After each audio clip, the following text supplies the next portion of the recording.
Rose is your name, but when you poop it sure don't smell like roses. Your number 2 burns the hair in my nose, but we fought hand in paw. Now your poop don't stink at all. Now that the air is clear, I'll treasure your front and rear, my sweet Rose. Instantly neutralize poop stink with Poop Fighter from World's Best Cat Litter for the world's best cat. Pro Savings Days are back at Lowe's. My Lowe's Pro Rewards members save even more with limited-time doorbuster deals. Save $5 on 24-count Contractor's Choice 42-gallon trash bags, now just $14.78. Plus, get your choice select DeWalt Elite Series saw blades for $9.98. Not a Pro Rewards member? Join for free today at Lowe's. Valid through 9/17. Selection varies by location. While supplies last. Loyalty program subject to terms and conditions. See Lowes.com/terms for details. Subject to change. Bugs crashing your pack's party? Whether they've got paws or sneakers, your pack deserves a home that's protected from pests. That's where Wondercide comes in. Plant-powered protection made with steam-distilled natural essential oils that actually work. It kills and repels fleas, ticks, mosquitoes, and ants without questionable ingredients or overpowering smells. Safe to use around kids and pets when used as directed, lab-proven to work fast, and proudly made in the USA. We offer sprays for pets, people, homes, and yards. Plus, spot-on treatments, collars, and even shampoos. Whatever your pack needs, we've got it covered. Founded by a pet parent looking for a better way to protect her dog Luna, Wondercide's now protected over 21 million lives and counting. You might have even seen us on Shark Tank. Go to Wondercide.com and use code WONDER20 for 20% off your first order. That's WONDER20 at Wondercide.com. Wondercide. Protect your pack with plant-powered Wondercide today.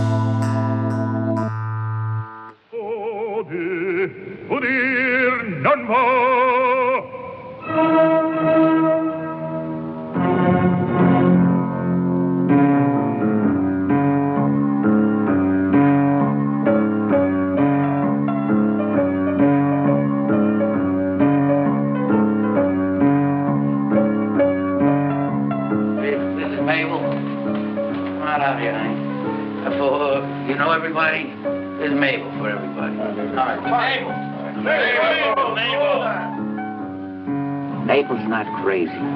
She's unusual. Tell me what you want me to be, how you want me to be. I can be that. I can be anything. You tell me, Mabel. Mabel's a delicate, sensitive woman. And the reason I'm worried is that you've been acting a little strange. I wonder if you've been aware of that or not. This is what I call a really handsome face. That's enough. Okay, come on, let's dance. No. Look at this muscle. I never saw such muscles. I bet he didn't fit in his suit. Mabel, Come on. you had your fun, it's enough. Vito Grimaldi. Get your ass down!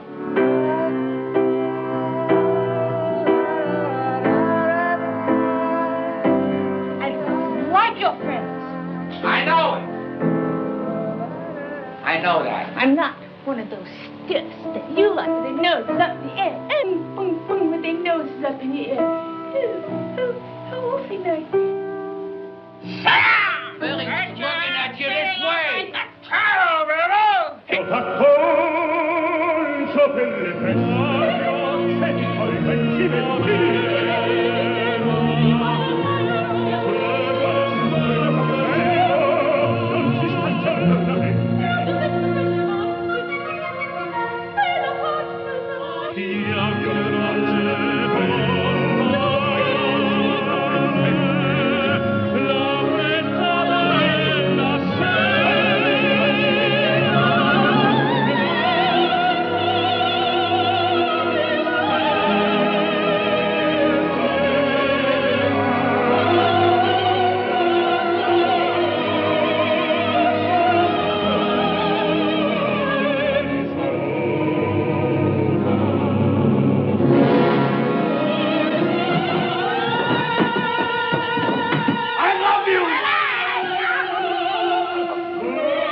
Welcome to the Shabby Detective, yet another Columbo podcast. I'm your host, Mike White. Joining me, of course, is Mr. Chris Dashiu. I'm just going to go out on a limb here and say, yes, this is another Columbo podcast. I don't know how many of the other Columbo podcasts went, we're going to cover Cassavetes' movie that has Peter Falk in it because, yes, John Cassavetes was at the beginning of the last season, but folks, buckle up. Well, hell, Columbo money paid for this movie, which is pretty good. So I see a good tie-in. And yeah, Peter Falk, Cassavetes. I'm not saying there's no good reason to watch it. Yeah. No, and plus, what's more Falk? And I'm all about more Falk, please. Even in that goofy hat. Hey, man, I don't know. That hat's pretty great. No, the hat's great. And what really gets me is that it was Cassavetes that picked out that hat and not Falk. Because Falk has this whole thing in Wings of Desire where he's trying on all these hats and he just keeps talking about, like, if you find the hat, you find the character. And I'm like, okay. And this hat, I think, definitely makes this character in Woman Under the Influence. Yes, we are talking about Woman Under the Influence, or A Woman Under the Influence, released in 1974. It is an American drama written and directed by the one and only John Cassavetes. It stars his wife, Gina Rowlands, and his best pal, Peter Falk. And it is a harrowing tale of Mabel Longetti, who is a housewife and mother who is a little off, but not, I wouldn't say she's totally nuts. You wouldn't, but everybody else in the movie would. Everybody else wants to, say that she's nuts, including her husband, who is played by Peter Falk. And he ends up institutionalizing her for 6 months, and she comes back and she's a changed woman, but then he wants her back to the way that she was. They have a big fight, one of many, and then the movie kind of ends. Falk's character's name is Nick, but I'll probably call him Peter Falk through almost this whole thing. But Nick and Mabel are our main characters here, and Gina Rowlands, she is freaking amazing in this movie. Luckily she is, because she carries this whole damn movie on her shoulders, and so much of it are long takes of her, and you just watch the expressions on her face. It kept me entertained for over 2 hours, which I didn't think I would say about this. Was this the first time you'd seen this? First time, yes. For some reason, I don't know which, I know I've seen Killing of a Chinese Bookie, and I think I tried to watch Minnie and Moskowitz, but John Cassavetes movies are just not my bag. I have all the respect in the world for Cassavetes and what he was doing and what he was trying to do, and I think successfully doing, but it is just not my flavor. Before we started talking and recording, we were talking for a long time about chicken tenders, and you might really love chicken tenders from Cane's or something. What's it called? Raising Cane? Raising Cane's, which is the name of a dog. And then really might like them from Popeyes, but if you don't like Popeyes, if it's not your flavor, I'm not going to make you eat Popeyes, so please just don't make me sit down and watch a lot of Cassavetes, especially a lot of Cassavetes at once. Maybe if I was stuck in a movie theater, I would be able to handle these a little bit better, but just the pacing and what he's doing and letting these actors act. Like, I really love that he lets these actors act and find their characters and just duke it out and everything. There's probably a script someplace, but I think it's much more of find your character, find your feelings, and let that dictate where the story's going to go. That's fantastic, but it's just so not me. Was this your first Cassavetes, or had you seen other stuff? First Cassavetes, so there is that. And then let's talk about something here. This is something that I think would be appreciated more now by a certain subsect of people, but I don't think that they would fully appreciate it because it doesn't scratch the itch completely. It only scratches about half of the itch. This movie is beyond uncomfortable. Beyond uncomfortable in a way that it verges on black humor and verges onto that point of when people say, I wish I could be a fly on the wall in the room, this is the last fucking room I'd want to be a fly on the wall in. And I say it would scratch the itch of a certain subsect of people if it were a little bit further in the direction of comedy, because this for me at times was like watching an unfunny, drier than dry serious version of Meet the Parents. It's like a group of people that cannot figure out a way to get along are forced to be in a room with one another. And it's so uncoming. The later half of this movie is essentially one long dinner party scene. And it got under my skin and made me want to rip my skin off and run down the block screaming. It's so unbelievably uncomfortable, but there's no comedy in it. It's like you've mentioned, it's so matter of fact, played straight.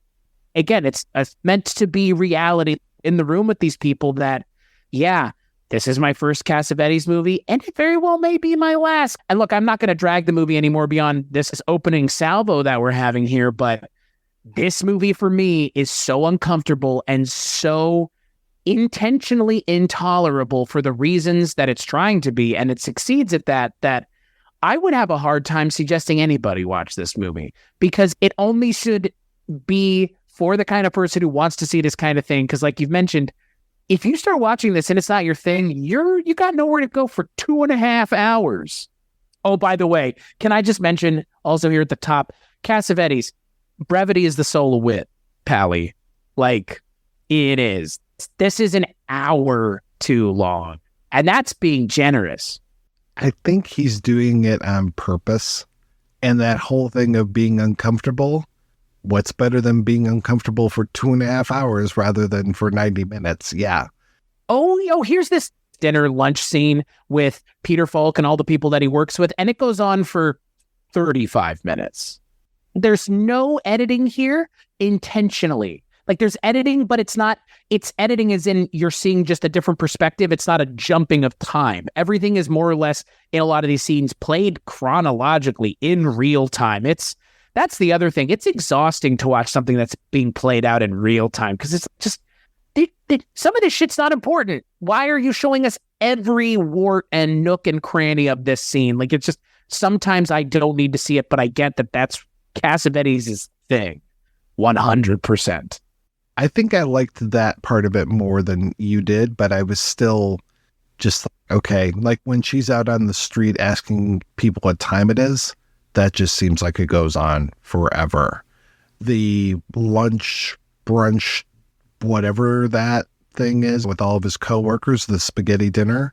Yeah, that goes on for a long time. But for me, that was just, again, just watching her and watching her face. They barely cut back to Falk in that whole sequence. It's more his voice than it is his face, but it's her face, and just watching all those little micro expressions play across. Because if it wasn't for her and her performance, I would say this would be fine as a play. And I know that he wrote this as a play at first. I actually wrote it as 3 plays.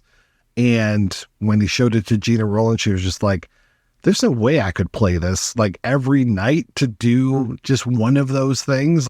It would probably be, like you're saying, like the big chunks. You've got the breakfast, the spaghetti breakfast going on. You've got the birthday party, quote unquote. You've got the big party at the end. It's so odd. All of these are big gatherings. The way you're describing Cassavetes, letting these things play out and the cutting and all this, if you added humor, I think you would get Altman. But there is none of that. Or even Foreman. Because that's what I was also thinking about when we were talking earlier this year about Taking Off. It has that same quality of, and that's the thing you mentioned, you liked it more than I did. It's not that I disliked what he's doing. I disliked certain times when he did it over others. But that's the thing. It's like there are things that could be taken whole cloth out of this movie, and it would not affect my ability to enjoy the movie. Because that's the thing. I might have said this movie's exhausting and it's very, not cringe. I don't want to use the word cringe. It's uncomfortable. Cringe is a different thing. I enjoyed this movie. It's not can we just have a conversation real quick about, is this an appropriate and realistic representation of mental illness? And what is the mental illness? It's meant to be bipolar, I'm assuming. It's meant to be something a very drastic mental illness that needs to be would be now treated probably with mood stabilizing drugs. But at the time, it's being treated with, we'll get to it when we get to it. But what is this an appropriate representation of mental illness in film? Because that's the whole movie. I've known people like this. I might have been like this at times in my life when I was going through more of a manic phase, but yeah, this rings true to me, especially all those little looks on her face and that she is never slowing down. Her brain is always going this whole time. And she gets fixated on things, and the forgetfulness, I'm not sure about that, but that could also be due to alcohol, like when she brings the guy home at night. And I don't know if they end up sleeping together or not. I'm guessing no, but I can't really tell. Indeterminate, as far as I could tell.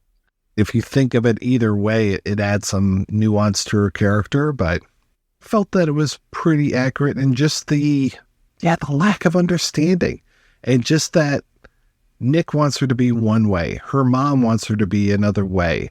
Nick's mom definitely wants her to be another way. And she is just herself going through this, having this period of her life, and no one seems to give a rat's ass about her or what she wants or how to make her better. Even her own family, which is just, won't you stand up for me? It's like, for actual fuck's sake movie. And when it goes there in that moment, it is so earned. And to your point, that's the thing. The title, A Woman Under the Influence, you could read it so many ways. Alcohol, like we've mentioned, under the influence of a society that at the time, and still, the term histrionics comes from, that is what we're talking about, is hysterical women. And that term is why we don't use that term anymore, is because histrionics it's not a great term, because it's literally about women, crazy women. Yeah, and their actual body parts. Also that. It's under the influence of what is the ultimate question, and it's society. Is it her husband? Is it the expectations of society? Is it the expectations of her mother-in-law, her mother, and her family?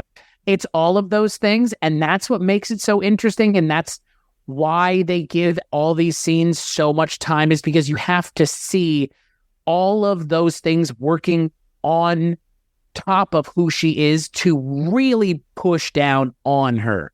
She is beneath the influence. She's being pushed down and pressed down and squeezed by the influence constantly.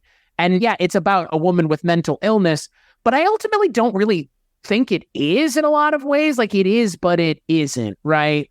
Because there's so much other things going on that the mental illness seems to be more of a catalyst for all the things to continue to happen, because you would assume someone who maybe didn't have overwhelming amounts of mental illness like her character does might be able to handle those things.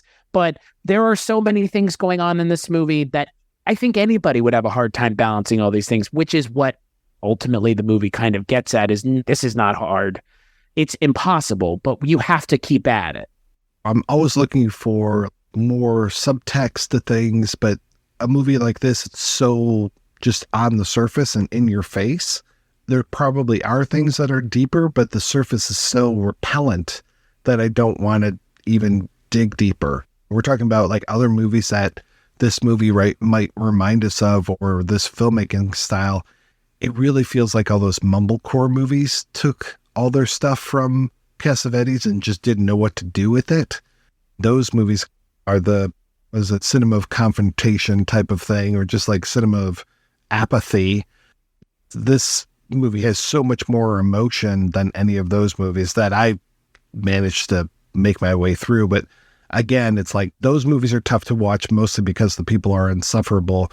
This one's tough to watch just because these situations are so real and raw, and all the emotions are just, this film feels like it's just a raw nerve.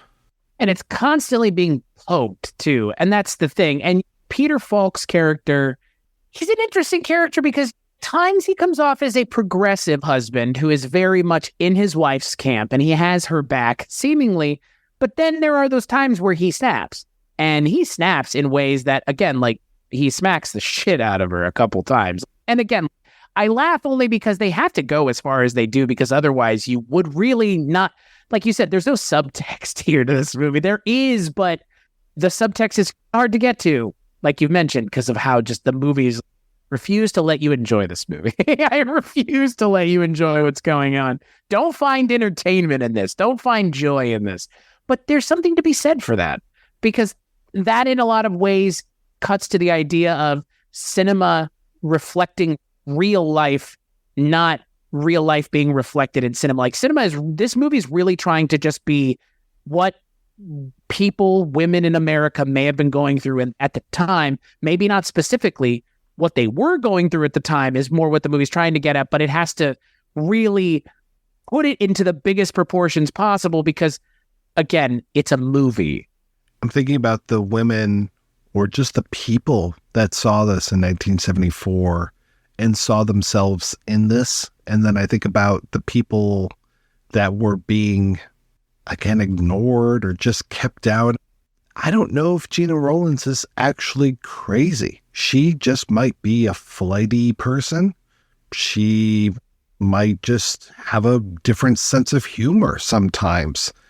I love when she has that moment with her kids where she's asking them, do you see me? And do I look sad or do I look angry? Or just all the questions she's asking. And they're like, no, we just see you. But she's thinking about how other people might perceive her. So she's self-aware of these things. She knows that she's presenting as off, quote unquote.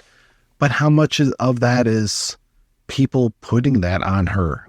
Her being under the influence of her family, of her husband, of society. I hate to go to that big of a term, but here we are in 1974, folks. First wave feminism, I think, is still going on, and that is being seen as this attack on the system. Gina Rowlands is the mom. She's had 3 kids so far.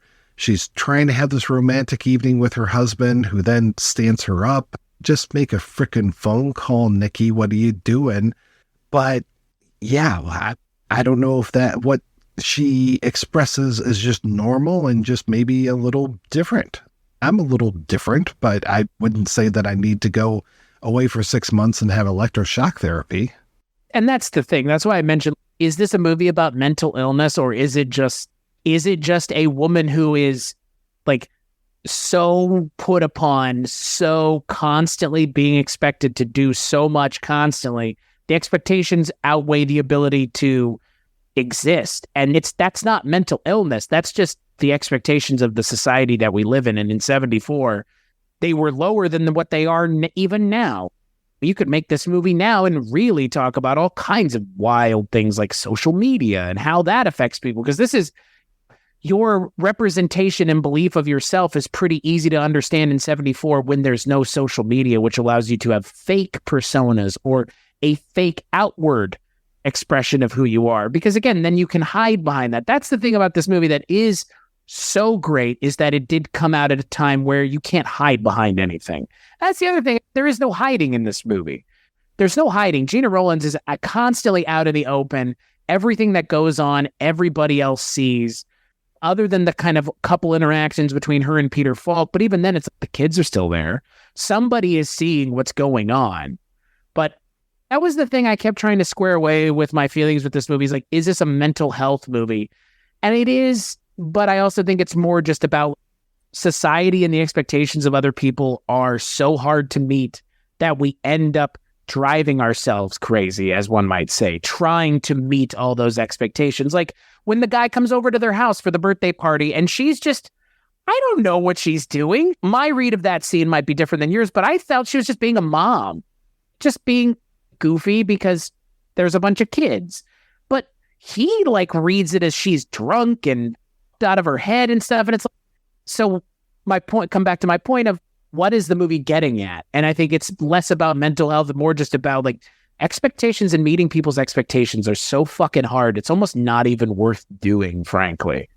And that whole freak out about the little girl that didn't have enough clothes and stuff. I'm just like, haven't you ever been around kids? Kids take their clothes off all the time and run around like savages. I've been at Disney World and seen a naked child run by, and that's like out in public with plenty of other people. I don't know. And that's the thing. Maybe in a lot of ways, like Cassavetes goes a little too far, but I don't know. Like, respect someone who says, I don't want to make something that leaves any question as to what the fuck I'm talking about. Appreciate that. Look, if Cassavetes were here right now talking with us, we know the kind of person that he is just by the kind of movies that he makes. He walked to the beat of his own drum, and that drum was being beaten by him. And he would not let anyone else beat the drum, and that's okay. Peter Falk was very much the same way. I think what's funny is we're watching this because we're talking about Columbo, but Peter Falk really is good in this, but I don't think he's any better than anybody else could have been, right? Everybody seems to be given their all. Even so many of these people are just obviously non-actors, but it works. It works really well. His co-workers, some of the family members. You've got Gina Rollins' mom in here and Cassavetes in here. I don't know if either of them were trained actors, but they sure are given hell of a performance, both of them. The Lady Rollins, Gina's mother, she just looks so uncomfortable when Falk's like, oh, come on, get into the bed and all this. She's just like, no, I'm fine. He's crazy too, when you think about it, just the way that he obsesses about things. And you're supposed to have a romantic time with your wife. You don't show up. You're down fixing the water main.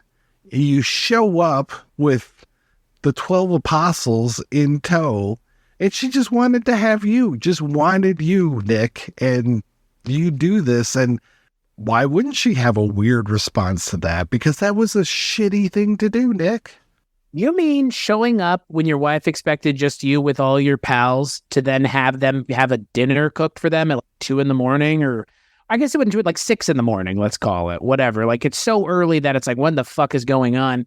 After they essentially were like, oh, your wife's crazy. Let us see your crazy wife. Yeah, that's the thing. Peter Falk's character in this movie, it's weird because he's meant to be sympathetic and progressive, but then, like I mentioned, he does all these kind of violent things.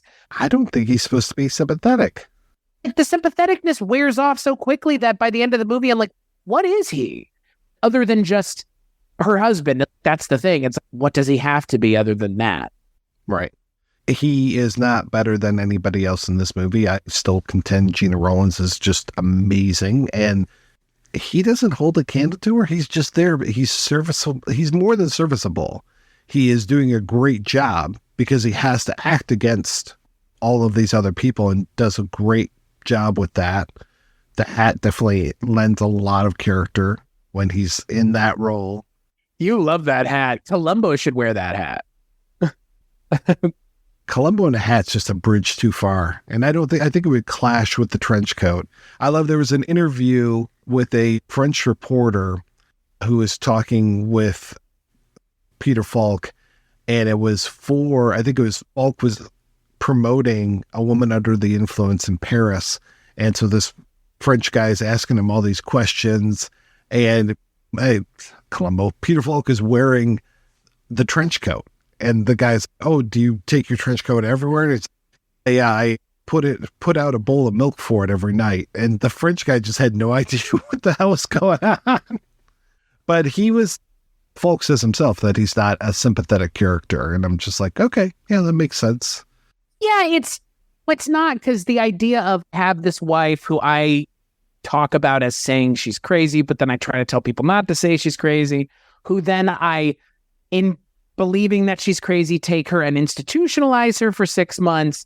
And then when I get her back, I don't like the fact that what was supposed to happen did happen, seemingly, that I now then implode everything to try to get that back.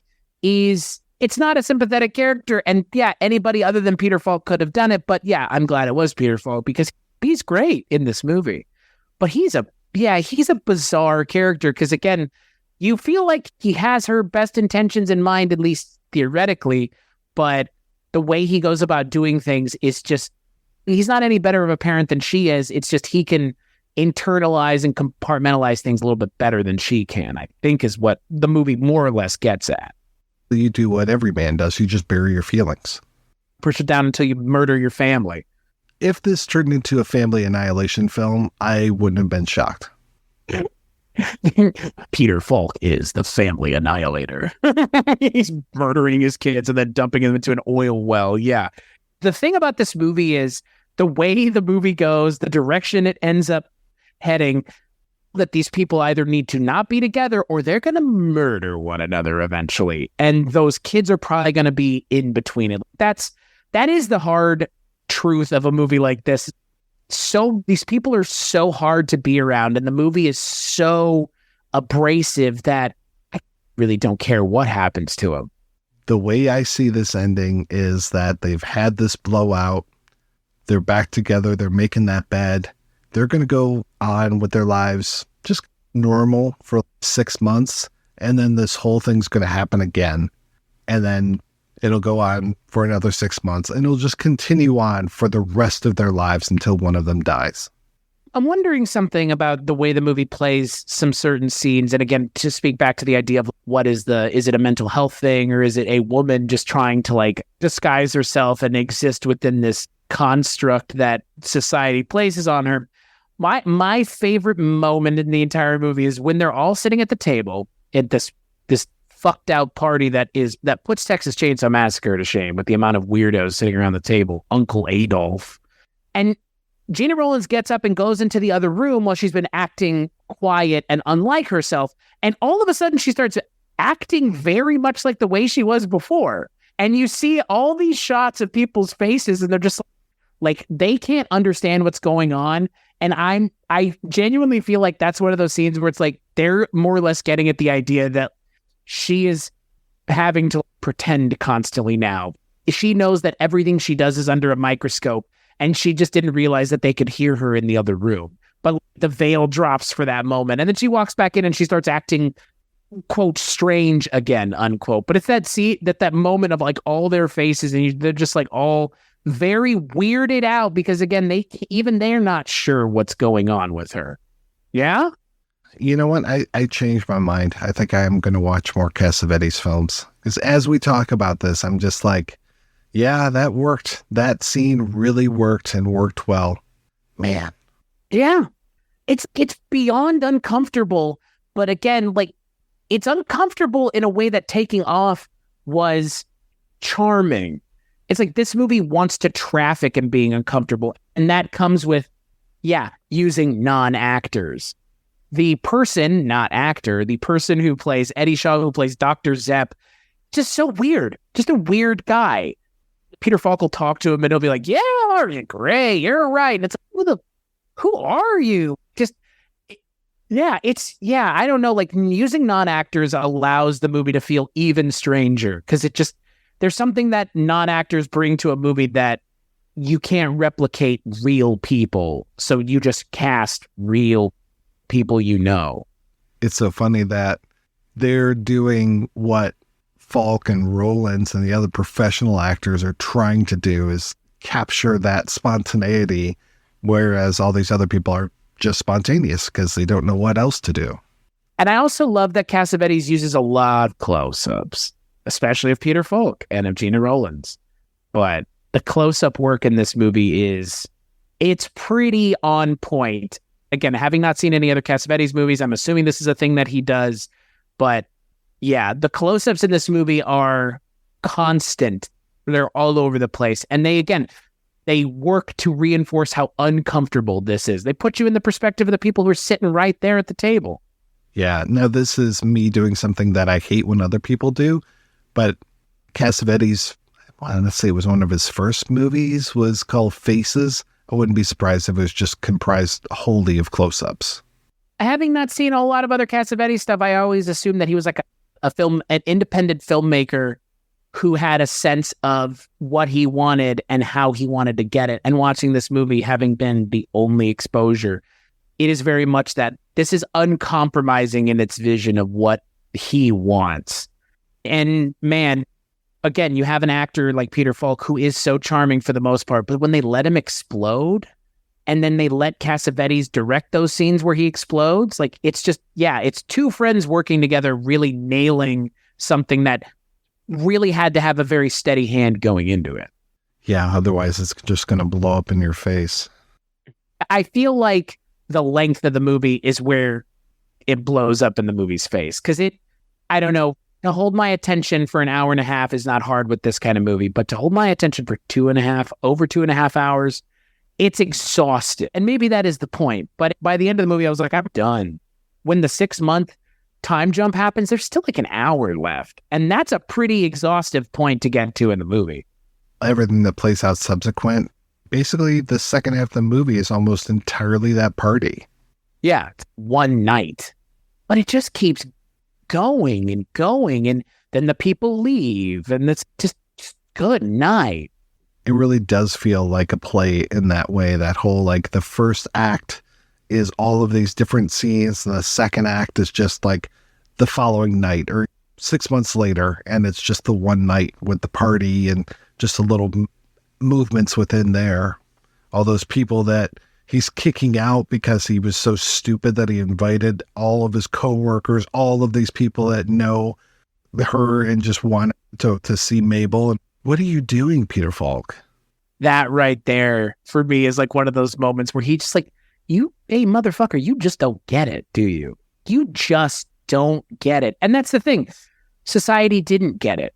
Well, was it Rosemary Kennedy that was lobotomized because they thought that she was, quote, crazy, unquote? Look, thank God Gina Rowland's character didn't get lobotomized, but there's a version of this movie where they went that far. They went about as far as they could have, short of doing that by having her essentially hint at that she was given electroshock therapy for every day for 6 months. Yeah, that's pretty fucking bleak movie, even if you're not going all the way to the lobotomy, which I feel like the movie is baiting you into thinking that's what's going on when she initially shows up, that she's been like completely lobotomized. But she hasn't been. But no, I like that they do outright say it, but I like that they give it this like narrative moment of her like, well, tell us about what happened. Then they would electroshock us. And oh no. I just don't watch these kinds of movies, like, for good reason. I don't even watch dramas. I don't watch dramas either, because, again, real life stuff and touching on these real life interactions with people, if you have to deal with them in real life, it's not something you want to subject yourself to in movie form. That's the other thing, and that's the kind of issue that I do take with this movie in terms of the mental health thing. While it doesn't really have anything to say about mental health, it also really... it's not really taking a stand on how to make these situations better. It just wants to wallow in it for 2.5 hours, which is fine. But in this day and age, with so many of us having relationships, friends, how family members that do struggle with mental health, this movie not being a positive or negative entry into the canon kind of is a little bit of a missed opportunity. But again, it's 74. Like, fuck, who gives a shit? Like, they don't give a shit. That's the point. That is the point. But I would find this movie hard for people to watch in 2023. I feel like people would have a hard time sitting down with this. Something more like a Marriage Story is probably a more 2020-ish approach to something like this. Yeah. And I couldn't watch that one. As soon as I saw the clips, I was like, yeah, don't need to see this. Thanks. It's one reason why I don't watch quite a few Woody Allen movies. Husbands and Wives, I think, is a brilliant movie, but oh my God, talk about being uncomfortable. And it just was, again, another raw nerve where I'm like, oh, I can't go near this. Yeah, it's like I'm not going out of my way to watch Go Ask Alice or Sophie's Choice. Like, it's stuff like that where you just have to ask yourself, do I want to subject myself to something like this for 2.5 hours? And there are people that say yes, because I can get to see... I enjoy this because I get to see actors being actors, doing what actors really want. If you're really that kind of actor, which Peter Falk really was, the whole Columbo thing about him, we could have called this the reluctant detective, only because Peter Falk was so reluctant to always be Columbo because it ended up being the thing. But that's ultimately the thing about this, is like you get to see actors acting the way that actors want to act and often only get to do in theater, because in theater they're letting them act with a capital A, and this is acting with a capital A. And if you want that, this is a masterclass. In the other things, it's going to be a real mixed bag of what you can tolerate, what you're already going to want to watch, and the things that you like already. Because again, if you're into these movies, it's not going to be a hard sell, but this is a hard movie to like sell somebody on. Yeah, you'll love it. It's so depressing. Right? Yeah. It's, hey, you want to watch The Handmaid's Tale? Sure. But I'm going to be depressed the whole time I'm watching it, right? Okay. Yeah, there's a lot of things I just stay away from because I don't want to be depressed. That's why I was like, I don't want to watch Guardians of the Galaxy 3 again. Makes me cry. I really don't want that. There's only a few movies that I watch when I say I want a good cry, and it's Total the Hero and Umbrella's a Cherbourg. Otherwise, I don't watch those movies because they're just going to have me in tears. Yeah. For me, it's music. Like, I don't listen to certain songs because they make me think of certain things or certain people, and they elicit, and like with a movie, it's not necessarily immediate, but with music, for me, it's like an immediate emotional reaction, and it's hard to contain it. But with movies that like yourself, like there are certain movies where it's like, I don't want to watch this. I don't want to watch What Dreams May Come. Yes, that's an easy and obvious pick, but that movie is like, it's emotionally manipulative. That's fine. There are movies that are allowed to do that because the movie is not earning it. It is earning it. And you're allowed to be emotionally manipulative if you earn it. This movie, I think, earns it. Again, it's just, who is this for other than just to inform viewers at the time, women in the 70s are having a rough go of it. But guess what? Women in the 2023s are having a rough go of it too. That has never changed. It's just what we're talking about has changed. Yeah, it's just oppression in different forms. Look at all the women's health issues that are going on right now. No right to their own bodies. It's the same shit that was going on. That's why the first wave of feminism, one of the reasons why that came about. Right. And that's the thing, watching movies from the 70s about cop brutality. It's changed, but it hasn't. And that's the same thing here. It's the conversation about mental health has thankfully gotten way further down the road. It's much more acceptable now to talk about it. It's less Rosemary Kennedy being lobotomized and kept a secret forever because the family's ashamed of whatever the fuck they're ashamed of. Thankfully, we've come further, but yeah, this movie is just so relentless in its abrasive quality that look, it's not easy to find, but it is on HBO Max or Max, whatever it's called. Because it is on Criterion. So, again, like there is value seen to this movie. Things aren't released on Criterion for no reason. Not everything has a reason.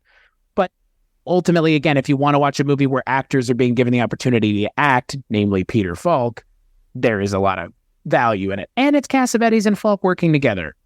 And you're going to see you'll see at least two actors from this movie come back in Columbo. And the first one is Gina Rowlands. The second one, I'm going to let be a surprise. I was curious who the second one is, but I was hoping that the first one was Gina Rowlands. Because that's the big takeaway for me from this movie is I hope to God Gina Rowlands is in Columbo somehow, because that would be great. Yeah, if memory serves, it's not one of the better episodes, but I'm willing to try it again because it's been a few years since I've seen it. Is she the murderer or murderee? Neither, which is the big missed opportunity. Given that they gave Cassavetes the murderer role in the opening of the second season of Columbo, yeah. Oh, yeah. And their pal Ben Gazzara is going to be all over this stuff as well. So you'll be seeing, I think he shows up in the director's chair at least one time in the third season. And then I think Rowlands comes in the fourth. But yeah, so for folks listening at home, we are just about to kick off the third season of Columbo. We're going to be back next month with a look at the episode Lovely But Lethal, directed by our friend from Night Gallery fame, Jeanette Zwark. So he is, or what was he going by in that last one? Just John Zwark. I get Father Malone. He's the Jano Zwark apologist. The big time Jano Zwark apologist. Hey, it is also Night Gallery, which, you know, it's Night Gallery. If you know Night Gallery, folks, then you know. I have yet to be really impressed by his work, but we'll see. Vincent Price shows up in the first episode of the third season. Big heaping helping of Vincent Price for you there, Chris. So until we come back and talk about Lovely But Lethal, what are you working on, sir? Yeah, just Weirding Way Media stuff. So if you want to join us if you want to be a weirdo and join the Weirding Way Media army that we're building to fight Voldemort, go over to weirdingwaymedia.com, where this show, the Night Gallery show that we work on, Midnight Viewing, which is Father Malone's show, but yuck it up. We ding-dong yuck it up over there on that show. And then we do our own thing. We have a Kolchak show, Barney Miller show, all things you can find at weirdingwaymedia.com. And yeah, what about you, Mike? What keeps you up at night? What keeps you busy throughout the day? Oh, throughout the day, well, I work a day job. It's a little dry, but sometimes you might find me hiding away in like a conference room, and I might be editing some episodes at the projection booth. So shh, don't tell my boss, please. So you can find Projection Booth at projectionboothpodcast.com or projection-booth.com. They both work. That's what I'm doing. But until we come back to talk about another season of Columbo, I want to thank everybody for listening. I want to thank John Walker for our intro and Colin Gallagher for our outro. And yeah, thank you, Chris. It's been a pleasure talking about a very uncomfortable movie. I feel like this is one of the episodes of a podcast that we've done together where one of us just wanted it to be over. Maybe both, maybe even both of us, possibly.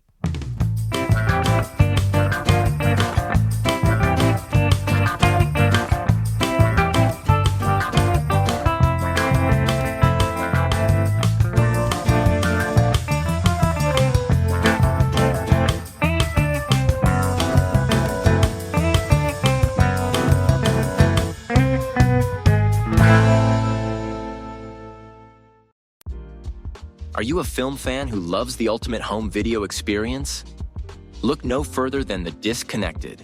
Your host, Ryan Verrill, is your go-to source for the latest and most accurate information on home video releases, exclusive interviews with industry insiders and filmmakers, and has established a thriving community where every film and physical media enthusiast feels welcome.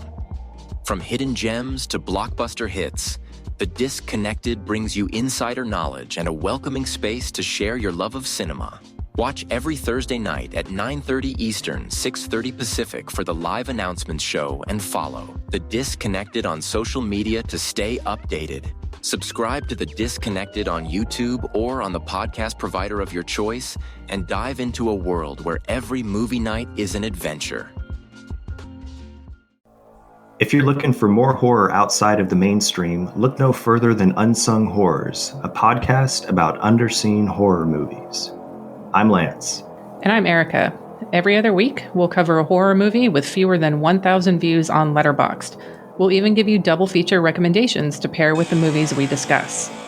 From gothic to shot on video, from slashers to comedies, from giallo to J-horror, we'll cover all the subgenres. So join us as we unearth these hidden gems of horror. Follow us on Instagram, Twitter, and Facebook, all at Unsung Horrors, available wherever you listen to podcasts. And part of the Someone's Favorite Productions podcast network. Have you ever wanted to dive deeper into the horror movies you love? Beyond the Blood is a horror podcast for fans who want more than just surface-level screams. We do deep dives into the movies that shaped us, digging into director commentaries, behind-the-scenes stories, deleted scenes, and the special features that most people skip. Each episode is a love letter to the genre. We break down how these films were made, the creative risks that paid off or didn't, and the lasting impact they've had on the genre as a whole. From 70s slashers to modern nightmares, we celebrate the craft, chaos, and characters that keep us coming back. If you're the kind of fan who rewatches movies with the commentary on, or you simply grew up in the video store horror aisle, the Beyond the Blood podcast was made for you. New episodes every single week. Subscribe, and let's dig deep. Welcome to the Beyond the Blood podcast.